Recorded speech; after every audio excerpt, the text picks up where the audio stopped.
Qual será a importância de você primeiro calcular o ROI de um determinado software e depois definir se é viável implantar ele ou não? Será que quando você vai fazer um RP, por exemplo, é mais viável construir toda a arquitetura em planilhas e depois partir para uma solução Pro, No ou Low Code? Qual que é a diferença entre um software de gestão e um software de controle? Se você quer saber mais sobre esses assuntos, fica comigo nesse vídeo.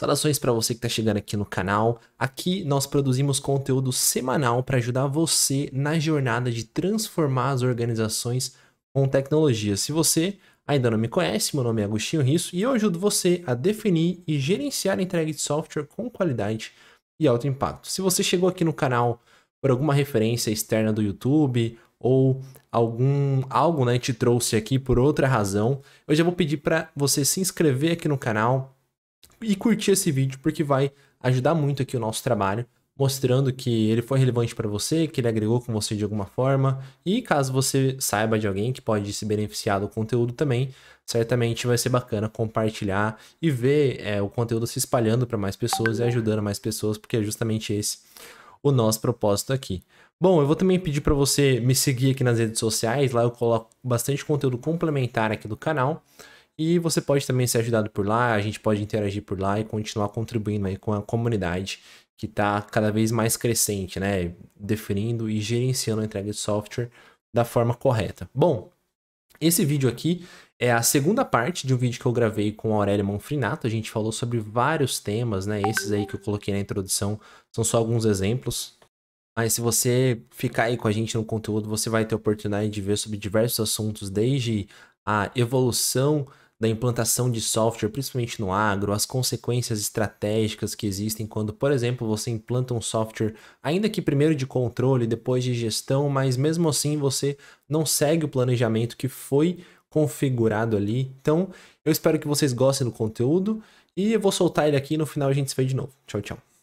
É multifatorial, né? Pode ser porque coletou requisito ruim também, né? Às vezes você coletou requisitos pensando num processo utópico. Eu até soltei recentemente no canal um vídeo contando sobre dois casos dessa forma, assim. Um caso era uma empresa gráfica que precisava implantar um software para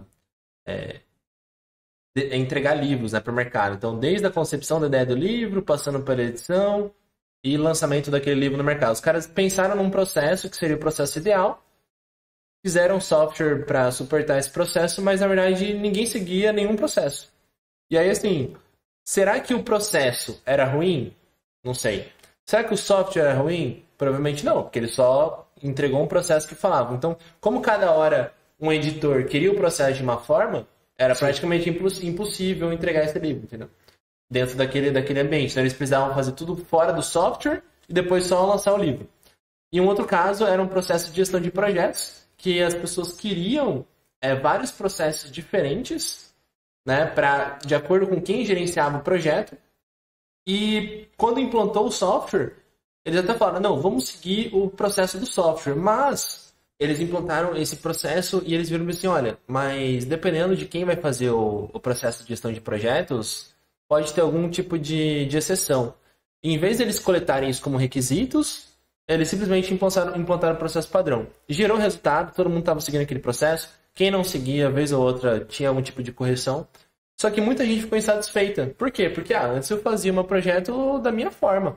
Agora eu preciso colocar tudo no sistema, eu preciso fazer, né, conforme a governança de projetos da empresa.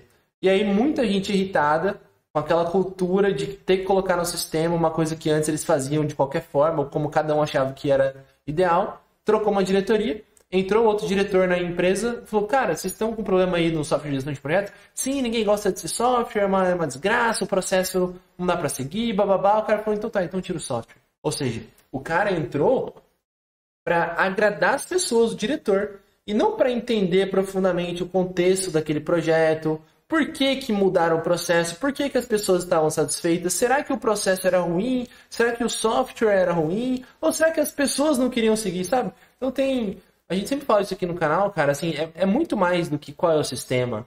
É muito mais de como o sistema foi desenvolvido ou como é o processo. É uma série de fatores, né, cara? Você vê que nesse caso, o software era bom, foi feito no SharePoint, o processo era bom, mas as pessoas simplesmente se revoltaram porque estava quebrando a cultura à força. E aí entrou o diretor, em vez de manter aquilo apesar das reclamações, como ele queria agradar as pessoas, ele tirou o software. Então, cara, são casos bem absurdos, mas Mínima como perda. dizem, como dizem, é raro, mas acontece com frequência, né? Mínima perda. O diretor optou em minimizar o conflito porque talvez ele tivesse um problema de pessoas muito mais grave que comprometesse a operação. É. Então, entre optar por um colapso do sistema de pessoas ou um colapso do sistema de informação que poderia ser substituído por outro, ele optou pelo sistema de informação. Sim. Tem Se duas ele coisas. fez certo ou não dá pra saber. Não dá- A gente vai ter que olhar o resultado depois da empresa, né? Ah, E assim, sim. é uma história muito legal que tava, eu não lembro exatamente onde eu ouvi isso, mas tinha um general francês falando com um general chinês. Ele falou assim, ó, depois da Revolução Francesa, a gente reestruturou o mundo, liberdade e tal. Já faz quase 200 anos que a gente teve isso. Aí o general chinês falou, ainda é cedo. Né? Então, eu já ouvi falar, cedo. eu já ouvi essa história, perguntaram acho que foi para um cara chinês mesmo, tipo, o que você achou do resultado da Revolução Francesa? Ele falou, ainda é cedo para dizer, né? Uma coisa assim. É, realmente. Por mais que esse cara tenha entrado lá, tenha tirado o software e agora os caras voltam a fazer cada um o projeto de uma forma, não dá para saber se de fato os projetos estão entregando mais resultado do que antes, né? Porque a gente de fora não consegue entender a prioridade da cabeça do diretor. Né? E assim, e eu vivo isso diariamente, por causa que a gente tem um conjunto de negócios em áreas diferentes, e tem várias vezes que eu penso, nossa, cara, putz, isso aqui, a gente podia montar um software para resolver tal solução, mas é o seguinte, quanto tempo demora para desenvolver o software? Quanto dinheiro eu consumo nisso? Qual que é o ROI em cima dessa operação? Quanto que eu vou ter que desgastar meu time para se adequar a isso? E aí, quando você coloca todas essas equações, tem coisas que eu falo, vamos para cima, vamos fazer. Tem coisas que eu falo, não, deixa como tá. Vai no controle e de determinada forma que tá fazendo, tá bom, tá funcionando. O MVP, eu queria só voltar no conceito do MVP. Sim. Teve muito caso no passado que a gente desenvolveu o MVP. Como é que era o nosso estilo de desenvolver MVP? Não é nem certo nem errado, era o nosso e praticamente todos os projetos funcionam dessa forma. A gente montava baseado numa estrutura de planilhas do Google, que hoje ele possui, você consegue criar uma rede neural dentro do Google. E planilhas trabalhando, que o usuário não tem acesso, base de dados. Então tem muita ferramenta que pouca gente usa. O cara fala, a planilha do Google é Excel. Não, cara, você fala isso, nem deve o que você está falando. Nunca estudou a fundo, nunca foi. E se aprofundar, você vai ver a loucura que é lá dentro. Então você consegue muita ferramenta e você cria realmente uma rede neural lá dentro, você monta um RP. Então qual que era a nossa... durante muito tempo, a nossa premissa era desenvolve um RP em Google Spreadsheets, que é as planilhas do Google. Google Spreadsheets. São as planilhas do Google. Aí o cara fala assim, isso não serve para o cliente. Cara, se ele não conseguir se organizar com planilha, o que te faz pensar que ele vai se organizar no software avançado? Então hoje tem muito mais ferramenta do que tinha antes. Tem as ferramentas que você trabalha, que são super ágeis, tem as ferramentas no-code. Mas numa época em que a gente não tinha essas ferramentas no-code tão acessíveis, desenha no Google, porque quando você desenha no Google, o cara fala assim, não, mas não é isso. A gente atendeu uma empresa da Bahia, que a gente montou a primeira versão do MVP, fizemos toda a coleta de dados com ele. Quando terminou a coleta dela, ele falou assim, cara, esqueci de um negócio. O container sai para exportação e eu tenho que avisar o cara lá para fazer documentação. Cara, eram 17 etapas de fluxo, considerando tudo financeiro, operacional. Essa etapa 17 era assim, ela entrava depois da quarta etapa. Tipo, ferrou tudo, entendeu? Eu tinha que reestruturar tudo. Agora eu te pergunto, imagina se eu tivesse estruturado isso num banco de dados de alta, de Ruby, por exemplo, de Python. Botei o meu SQL todo funcionar, já montei o front-end, tá tudo lindo. O cara entrou no meio, cara. Então, o front-end, o MVP, se você tem ferramentas no-code, se tem ferramentas low-code, se tem ferramentas, que seja a planilha de Excel ou do Google Spreadsheets, para você validar o fluxo inteiro e deixar a galera mexendo, a galera vai perdendo medo. Eles vão perdendo medo, eles vão participando, você vai construindo a 4, 6, 20 mãos. Que é a etapa de sustentação, né, cara, do software. Isso. Você sustentar bem o MVP, ele precisa ser visto como uma oportunidade de aí sim implantar o Release 2, né? E acima de tudo, qual que é a ideia? Fala, vamos supor, você é Agostinho, que você é um operador. Fala, Agostinho, quantas horas você gasta pra fazer esse tipo de operação? Sim. Gasto todo dia, 3 horas por dia pra fazer isso. Cara, se eu fizesse o sistema fazer isso, gastar em 20 minutos, ia ser quanto bom pro seu... Ia ser bom pra caramba. Tudo que eu quero na vida. Fazer em 20 então, beleza. Então, uma das estratégias muito legais de desenvolvimento de sistema é você entender quem são os pontos fortes da empresa, quem são as pessoas-chave, aquelas que têm mais poder de comoção de gente, provavelmente são as pessoas mais técnicas e de níveis... E achar forma de automatizar o trabalho delas para elas gastarem menos tempo. Porque você fazendo ela ter disponibilidade de tempo, você consegue com que ela te ajude no projeto. O cara já tá entupido de coisa, bicho. Você vai fazer ele gastar mais horas, vai tirar a hora da família dele para te ajudar, não dá certo. Por isso que não dá certo. E cara, eu já vi casos de que o software fazia as pessoas gastarem mais tempo usando o software. Já viu casos assim? Direto. Do que antes, que ele não tinha nenhum sistema, mas ele pelo menos pegava um papel ali e resolvia o problema, né? Esse é um ponto interessante. A gente tem, às vezes chega alguém pra gente na nossa empresa de revisão tributária, de inteligência tributária, e fala assim, cara, quero que você recupere meu tributo. E beleza, quanto é que de imposto o senhor pagou nos últimos anos? 0. Então, não dá, né, velho? Então, eu acho assim, você tem que ter uma base mínima.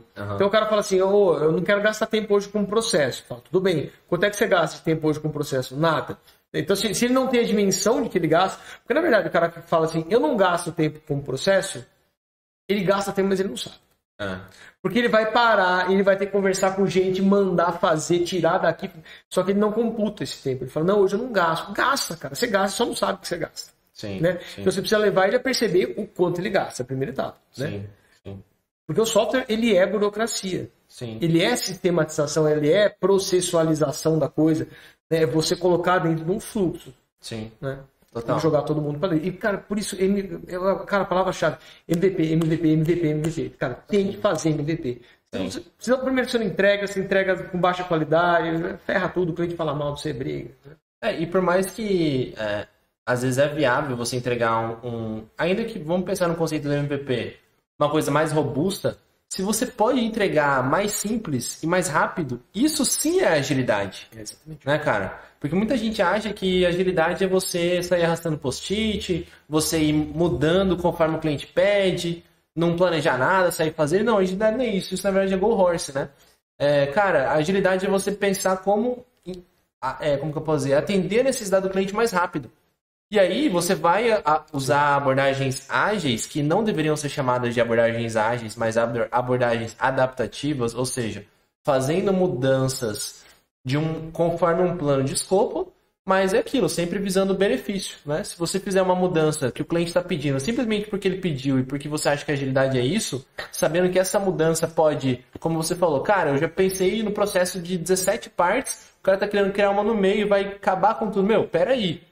Não tem como a gente implantar primeiro essa versão e aí colhe benefício disso e depois a gente coloca essa etapa adicional. Não, na verdade, tudo que você vai fazer agora, por exemplo, relacionado a fazer o deploy do software, que é lançar ele para todo mundo começar a usar, não vai adiantar nada se não tiver essa fase. Então, tudo bem, vamos fazer, porque não é porque somos agilistas, porque temos um plano de escopo, mas você tem que entender todas as consequências disso. E eu entendo que assim, muita gente acha que falar para o cliente que não dá para mudar, não deixar para ele claro que existem consequências negativas, isso é ruim, né, cara? E assim, na verdade não, você está fazendo simplesmente o que precisa ser feito, que é abrir a mente do cliente para ele entender as consequências das mudanças, né? Porque às vezes o cliente acha, não, quanto mais os outros atenderem as minhas necessidades, quanto mais mudarem porque eu pedi, melhor. E isso, na verdade, é um equívoco. E quanto mais complexo é o RP, como você falou, poxa,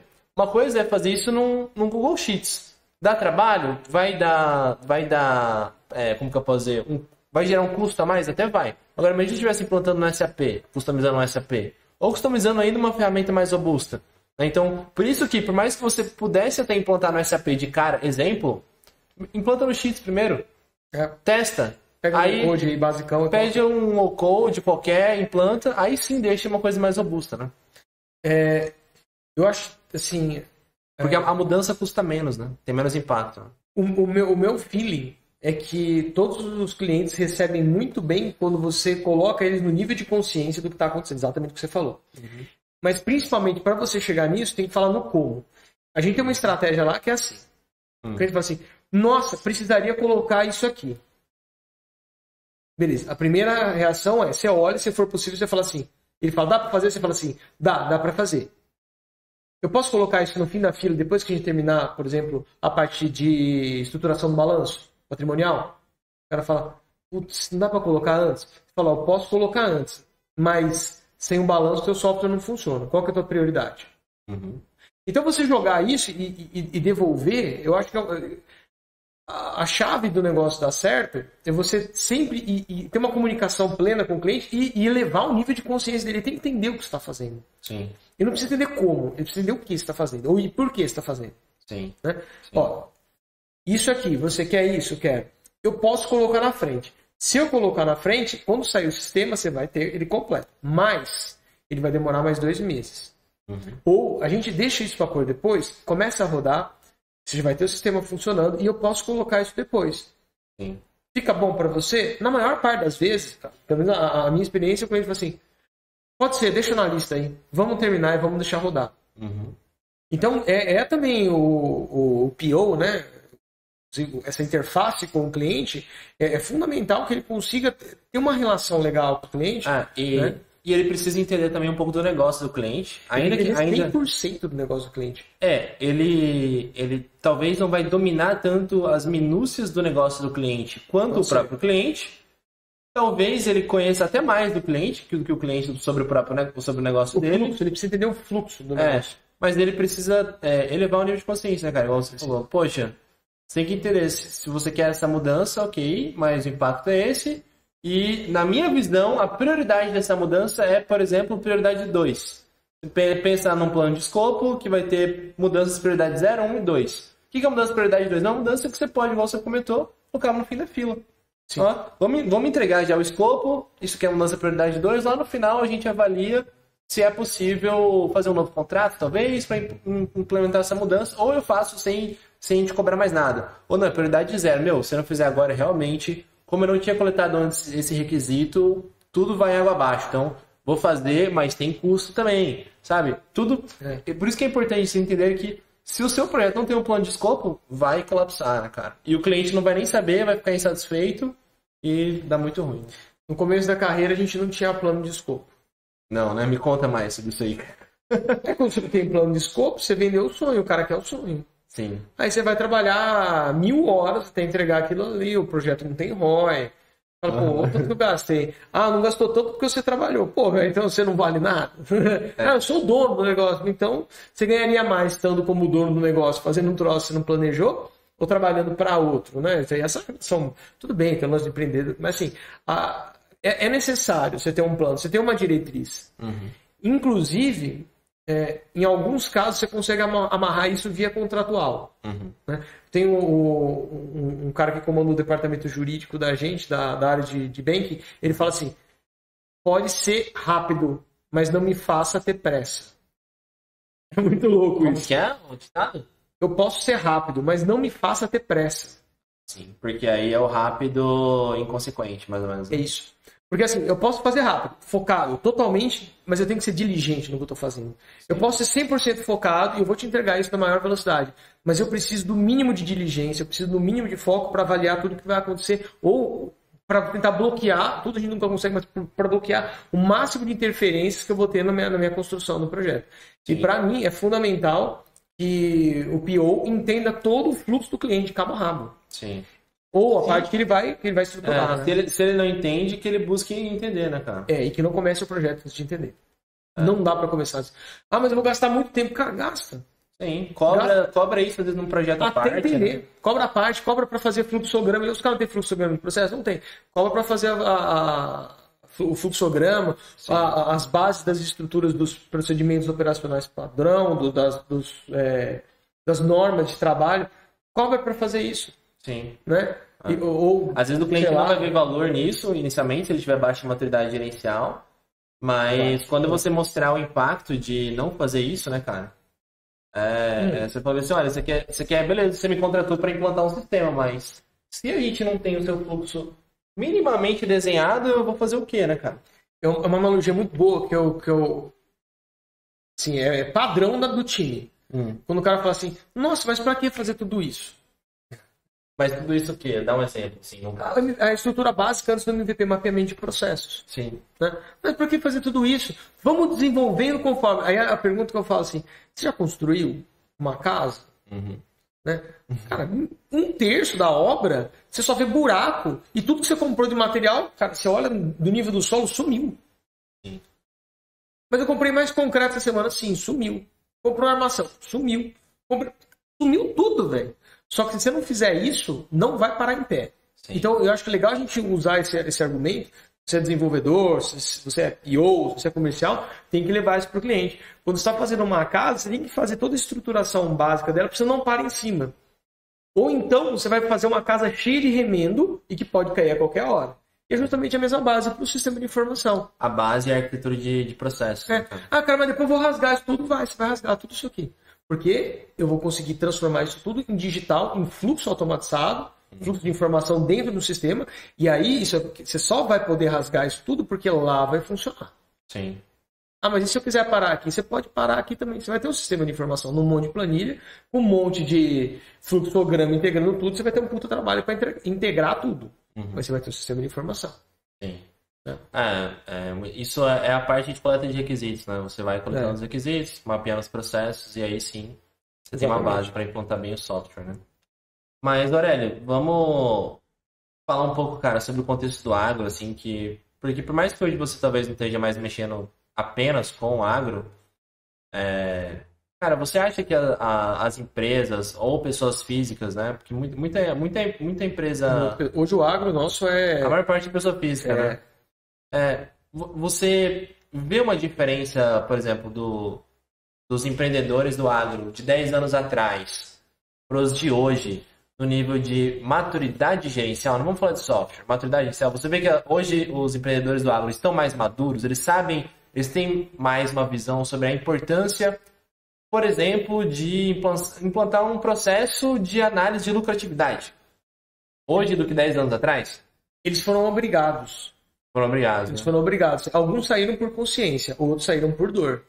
Eles foram obrigados, porque assim, as margens encurtaram. Tudo bem, a gente teve alguns anos aí que deu umas margens muito boas, mas as margens encurtaram, as variedades de produção, elas têm uma cada vez maior necessidade de insumos. Então, por exemplo, antes você podia plantar o milho se você não produzisse muita coisa. Eu estou falando na época do meu avô, né? Ela plantava o milho, ela não colheu muito, tá, mas... tem um porquinho lá, tá? Eu tenho esse milho aqui também, eu dei uma errada, mas então, o milho produzia vamos supor, de 10 a 20 sacas por hectare. Sim. Na pior, cara, você errou tudo, você vai produzir 12. Aí você acertou bem, você produziu 20. Hoje você tem variedades que produzem, eu vou falar aqui de uma realidade de Mato Grosso. Hoje a gente tem, uma normalidade você produzir 70 sacas por hectare. Normalidade. Quando eu formei, falava... Do que? De soja? De soja, por exemplo, 70 sacas. Milho é o dobro disso. O triplo disso. Hoje é normal a gente falar em produzir 70 sacas de soja no Mato Grosso. Quando eu formei, em 2009, era normal você falar em 55 sacas. Então, cresceu demais. Mas com esse aumento de produção, aumentou também o quê? A necessidade de processos do próprio do cultivo, né? Então, hoje, se você produzir bem, vai produzir 75 sacos. E se errar, cara, cai para 15. Você perde a lavoura. Sério? Sério, porque as plantas são muito mais suscetíveis. Ah, não, mas ela tem resistência. Tem, mas elas são muito mais suscetíveis a erro. Então você errou na nutrição, errou no manejo, errou na sanidade, qualquer coisa. Elas são muito mais... Então, os produtores que permaneceram, eles foram obrigados a se tecnificar. E aí você fala assim, pô, eu posso errar por um dia? Vamos falar de lavoura de algodão. Eu tenho esse número na cabeça, ainda não sei se é isso, porque já faz um tempo que não trabalho com algodão, mas você tinha que fazer uma pulverização a cada 4, 5 dias. Ou se hoje tiver em torno de 4 dias, e você deixar 2 dias para frente, você perdeu metade da tua janela de aplicação. Isso pode comprometer 10%, 15%, 20% da sua produção final. Então hoje a coisa é muito... Eles foram obrigados, os produtores, a se tecnificar. E aí, então, todos os softwares novos que estão entrando... Eu vejo... Então, assim, você percebe diferença. De 10 anos para cá, os caras melhoraram a gestão. Mas não porque eles quiseram, é porque se eles não fizessem isso, eles simplesmente iriam quebrar mesmo, né? Eles iam... Muita gente quebrou. Muita gente quebrou. Puta, muita gente quebrou, muita gente saiu do jogo. Sim. Muita gente não tinha, por exemplo, a noção do que era capital de giro. A gente fala, capital de giro não é o que você pega no banco. Você que é de equipe de programação, aí capital de giro é a necessidade total de dinheiro que você tem para manter seu negócio funcionando, tá? Uhum. Então, quando você fala de uma fazenda, a quantidade de capital de giro que você usa para rodar um ciclo safra é muito alta. Uhum. Então, o que acontecia?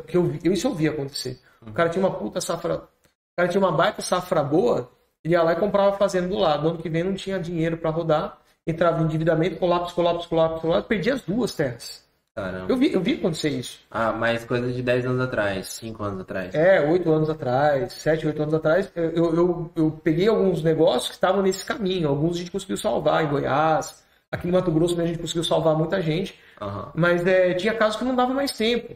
Uhum. O que ele pagava de juros consumia todo o EBITDA dele da operação. Entendi. Não tem mais o que fazer, já não é mais seu negócio, está cuidando pro banco, tomar. Uhum. Então, esses pequenos... imagina que você descobrir que o teu vizinho colapsou e perdeu a terra. Você fica esperto, fala pra mim. Como assim? O que aconteceu? Uhum. Aí comprou fazenda. Então, esses níveis de controle eles foram aumentando. E eu vejo que está vindo uma geração, que é a geração dos 30, 40 anos hoje. O cara fala assim, eu sei que hoje eu no Mato Grosso, tendo de 500 a 2.000 hectares, eu não sou um cara que posso brincar. De 500 a 2.000 hectares. Eu estou chutando um valor aqui de 3.000 hectares. Eu não sou um cara que posso brincar, porque eu não tenho tanto poder de fogo. Uhum. Talvez no Paraná, sim, você tenha poder de fogo, mas aqui você não tem poder de fogo. Uhum. Então, eu não consigo comprar um produto muito mais barato, porque tem um cara do meu lado que tem 45.000 hectares, ele consegue fazer um drawback direto da China. Eu não consigo, não tenho fôlego para isso. E aí ele é obrigado a investir em gestão e depois em para ser eficiente.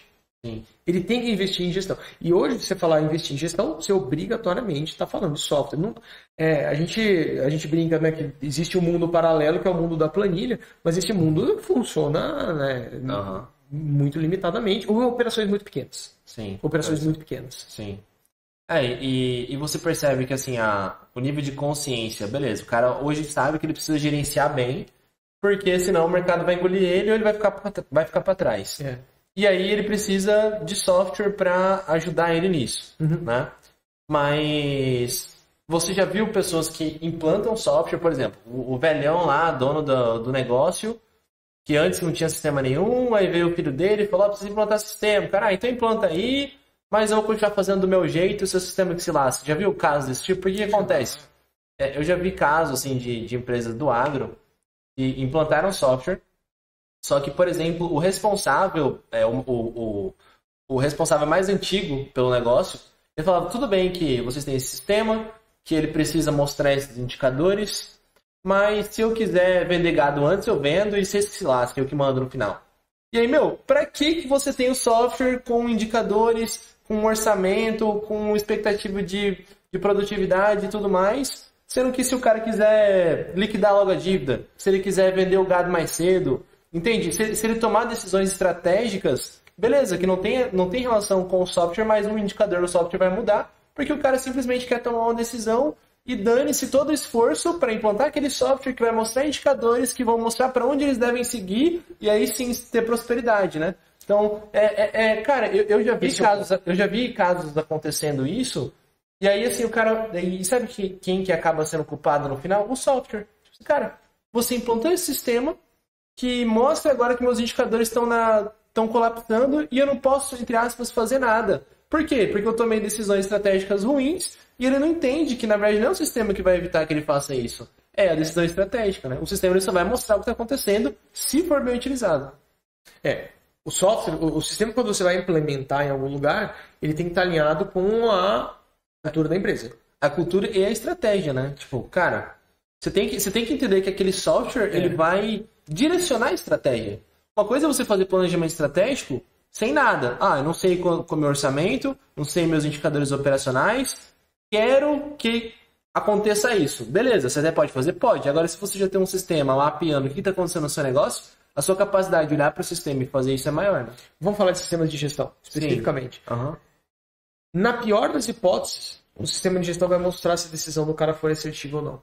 Na pior das hipóteses. Na pior das hipóteses. Sim. A de software não serviu para nada, serviu para mostrar que o que você fez desmembrou a estratégia e matou o negócio.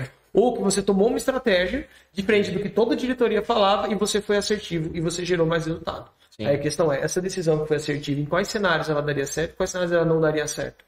Vamos falar de venda de gado. Ele foi lá e quebrou toda a estratégia e vendeu e depois o preço do gado derreteu. Ou ele foi assertivo. Sim. Mas ele podia ter vendido, o preço do gado ter disparado. Exato. E aí? E aí? Então, quando a gente fala de sistema de gestão, é obrigatoriamente ter previsto e realizado. Não tem como você fazer gestão. Você tem como fazer controle. Sim. Só com realizado. Mas gestão, você tem meta, previsto e realizado.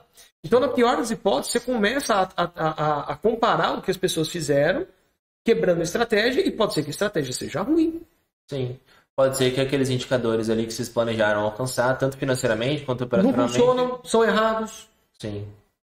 E você vê isso acontecendo muito, assim, na implantação de software no agro? A maior parte dos softwares do agro são softwares de controle, não são softwares de gestão. Esse é o grande problema. O cara vende como um software de gestão. Mas o que você quer dizer especificamente com a diferença desses dois? Um software de gestão, meu ponto de vista, ele tem que ter as suas previsões e as suas realidades. Certo. Um software de controle, ele mostra somente o que aconteceu.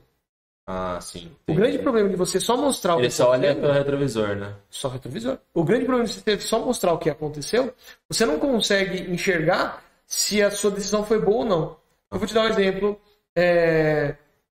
Você ganhou R$1 milhão. Né? Você fala assim, hoje, saiu daqui, ganhou R$1 milhão. Vendeu o curso lá, já deu 7 dígitos na primeira tacada. R$1 milhão. Beleza. Foi bom? Aí depende, velho. Se teu planejamento era ganhar 300 mil, foi maravilhoso. Se teu planejamento era para ganhar 10 milhões, você fracassou violentamente. Sim. Né? Então, os sistemas de gestão, eles servem para você conseguir enxergar previsto versus realizado. Eles servem para você direcionar a equipe inteira dentro de um mesmo sentido. E eles servem para você saber quem que é o cara que é espuma. E aquele cara que você olha, nossa, o copo tá cheio. Mas você começa a soprar, véio, você vê que não tem nada de líquido, não tem nada de conteúdo dentro. E qual que é o cara que realmente realiza? Porque às vezes o cara quieto, ele faz muito. Às vezes o cara que fala muito, faz muito burburinho, faz nada. A gente cansou de ver isso. Quando a gente coloca indicador de performance individual, na época a gente fazia isso em fazenda, tira e queda, assim, no primeiro mês você já pega.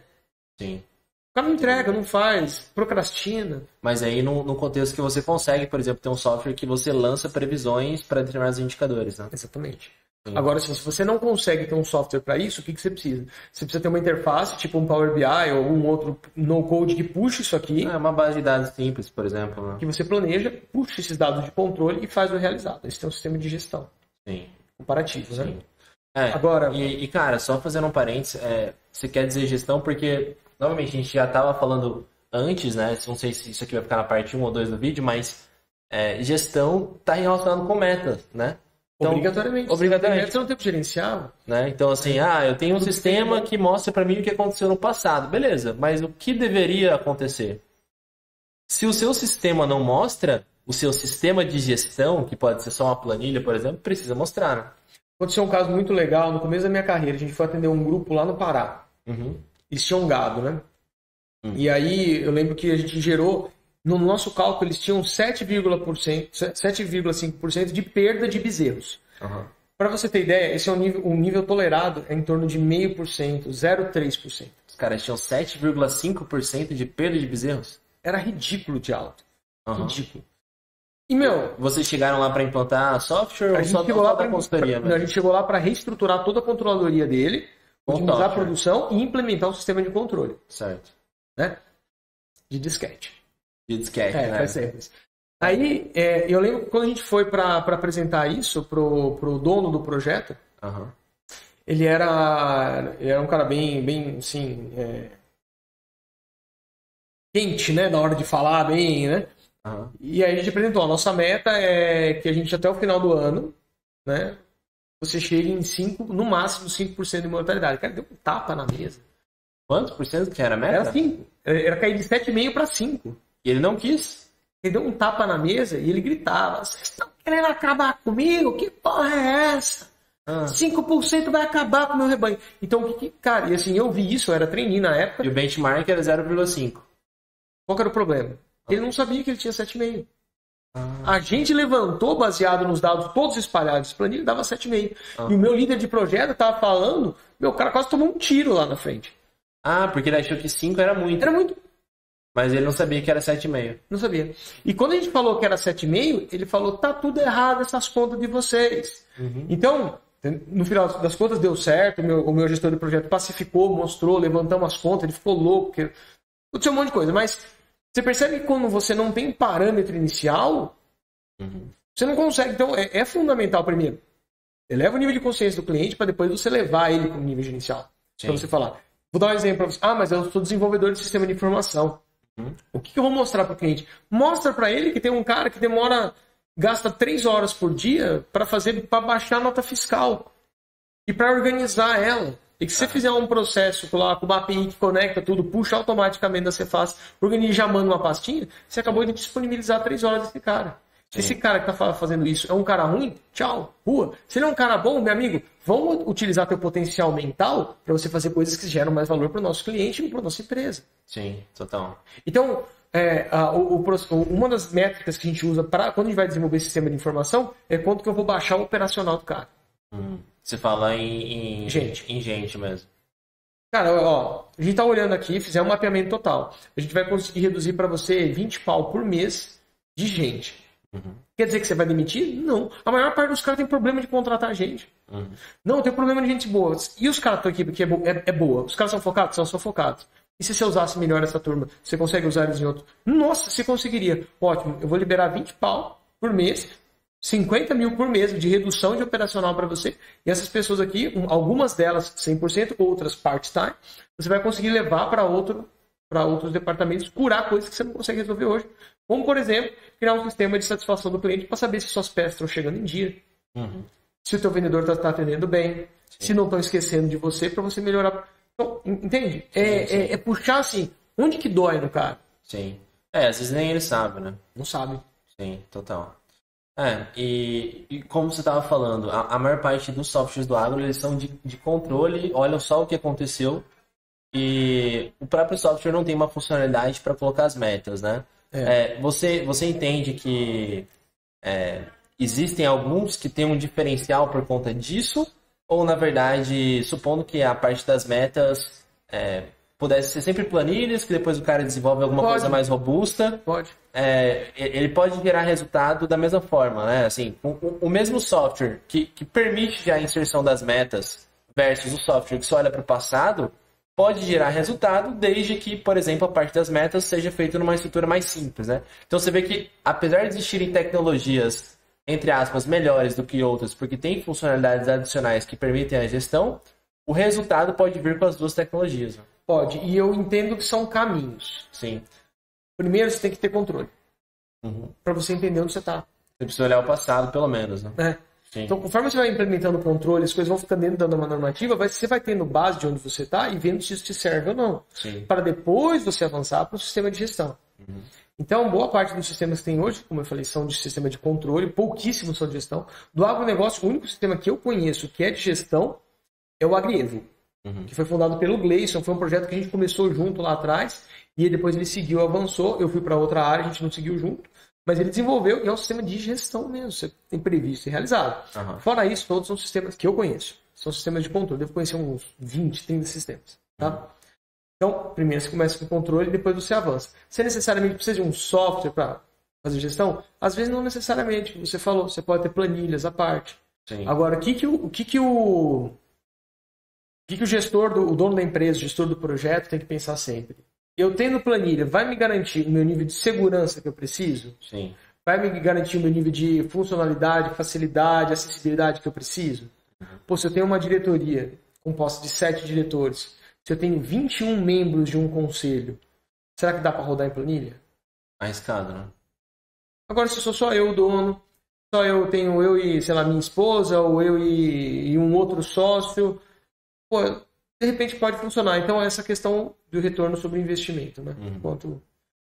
Até mesmo pensando o que a gente estava falando, você tem um conselho, por exemplo, ou pessoas que definiram as metas e querem ter certeza que se elas foram modificadas, tem uma justificativa muito clara. Se você tem a meta na planilha, qualquer um pode abrir a planilha e mudar. Agora, se você tem um software, você pode criar um sistema de aprovação, uma coisa assim, né? Pode. Você consegue possibilidades quase que ilimitadas, né? Quando você vai para o software, porque na planilha é muito restrito. Um ponto importante que eu acho sobre a questão de controle versus gestão é que muita gente quer passar direto para gestão. Sim. Não funciona, tá? E às vezes tem uma coisa assim, só da pessoa ver... Isso é vivência, tá? Eu não tenho nenhuma base teórica para falar, experiência minha própria.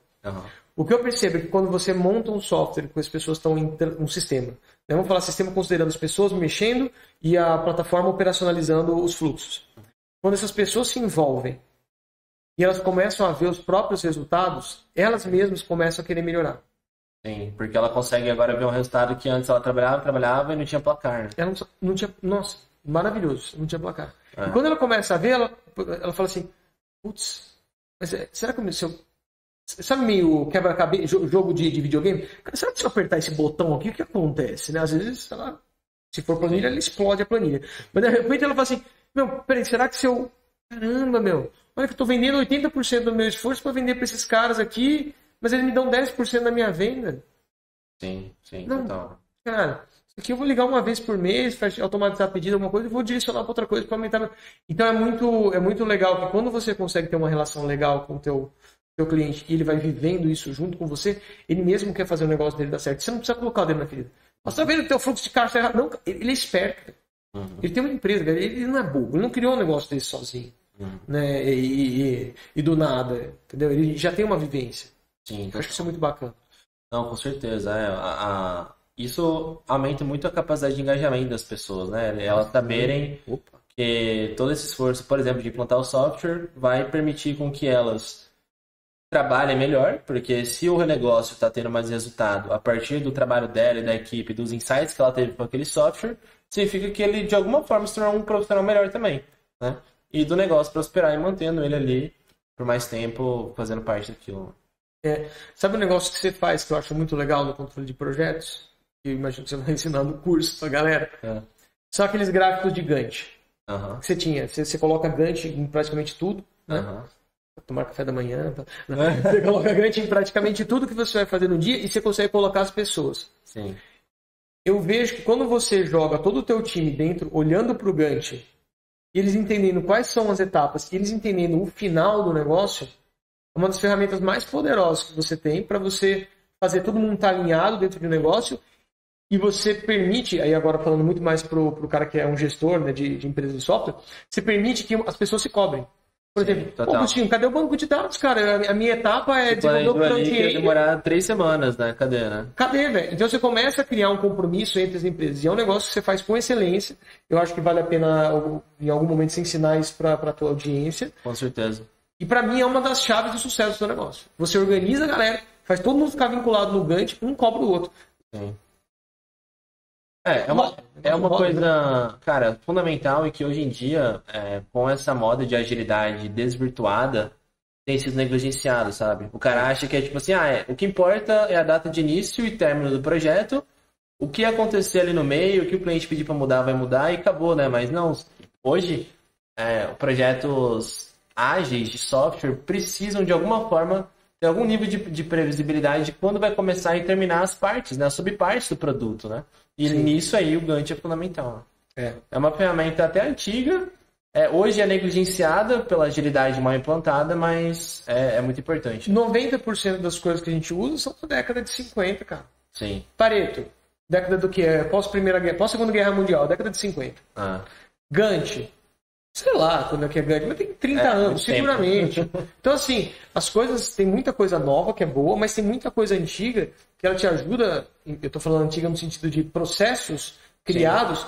Uma coisa que eu tenho para mim, e cada vez mais é verdadeira, é o seguinte: uma coisa que servia para resolver um problema lá de trás, que você tinha muito menos tecnologia para funcionar, se você pegar essa mesma coisa e aplicar no mundo de hoje, ela é 1000 vezes mais eficiente. Sim. O Gantt era o que? Era gráfico, na mão, você escrevia. Sim. Hoje você tem softwares que projetam o Gantt, né? Sim. O próprio Project, né? Sim. Usa, entendeu? Usa. Ele é funcional. Mas você ajudou os caras lá atrás a funcionar. Sim. É muito provável que hoje ele funcione ainda. Hoje em dia, em projetos de software, a gente normalmente usa o Gantt do Project, alinhado com o Azure DevOps, porque você pensa ali no alto nível, uma subparte do produto, e depois você desdobra ela dentro do Azure DevOps em pequenas partes, que ali sim a agilidade acontece, mas você continua com a linha de base do Gantt daquela subparte do produto. Ser veloz sem ter pressa. Né? Exatamente. Isso aí. Bom, pessoal, a gente tem muita coisa para falar ainda, cara, mas a gente continua numa próxima aí, acho que não vão faltar oportunidades. E obrigado, Aurélio, por ter contribuído aí com a gente. Pessoal, não esqueçam de curtir, compartilhar esse vídeo e comentar aí o que vocês acharam de todos esses aprendizados e insights. Valeu. Até a próxima. Tchau, tchau.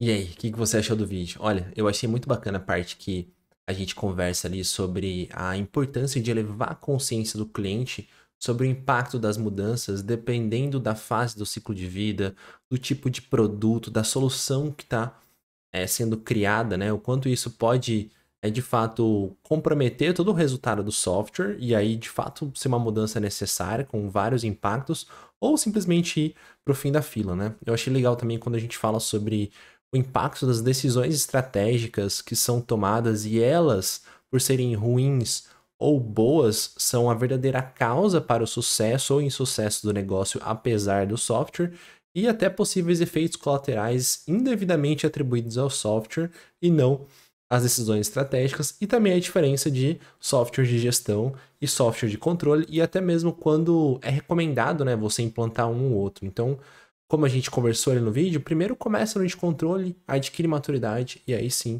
vai para o de gestão, mesmo se o seu software, como por exemplo ali o Aurélio fala do Agrievo, né? Ele já tem a funcionalidade de gestão, tudo bem, mas não se preocupe muito no começo para usar ela e sim adquirir maturidade em outras funcionalidades e depois para de fato o controle, né? O monitoramento e controle das metas. Bom, no mais é isso, pessoal. Vou pedir para vocês aí novamente se inscreverem no canal para não perder os conteúdos, curtir esse vídeo, compartilhar, que vai ajudar bastante a gente a continuar agregando contigo, vendo que esse conteúdo de fato agregou valor e ajudar mais pessoas também.